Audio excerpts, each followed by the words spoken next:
I'm not a Texan by birth. I came here in 1990 to go to graduate school at Texas A&M. Speaking from the couch inside the Bush's apartment, Dr. Robert Holzweiss says he first took his dream job here as the Bush Library and Museum opened on the campus of Texas A&M University.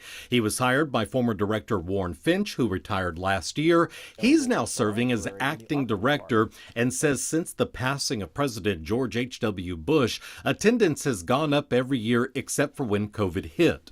Since then, we've recovered very nicely. New additions to the museum in the past 5 years include an update introduction film for visitors, new exhibits including the popular Nelson Mandela exhibit and the one now dedicated to the history of Texas A&M football. Outside, work is ongoing for the new exhibit and building that will display the 4141 locomotive, a rolling tribute to the former president that will now be on permanent display here. Yeah, it's a 29,000 square foot building. The foundation is funding it and constructing it, and we'll be opening it in June of 2024 to celebrate President Bush's 100th birthday, what would have been President Bush's 100th birthday.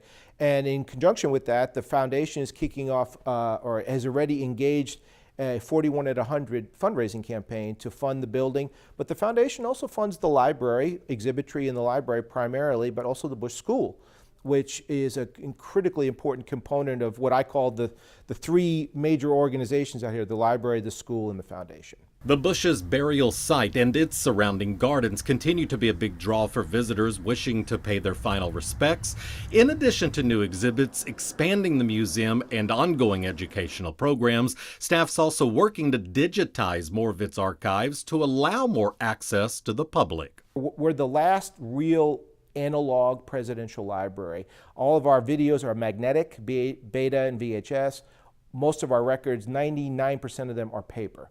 And we need to get them out there onto the internet so people can research and enjoy in the comfort of their home or their office or wherever they do those things. Earlier this year, the Library and Museum hosted a silver celebration marking the 25th year of this critical piece of American history. Dr. Holzweiss and his staff, volunteers, and student workers are now working to make sure the next 25, 50, even 100 years continue to tell the story and legacy of President George H.W. Bush. It's a team effort, and there's no doubt about it, and it's not just me. There's 21 of us total full-time employees that do this, but I walk in, Rusty, I'm not going to lie, it's an overwhelming, awe-inspiring experience. Every event we have, every time I greet a VIP or even just someone who's just walking in to visit, I feel like I have a responsibility to both President and First Lady Barbara Bush, but also the National Archives and to our community to put our very best foot forward.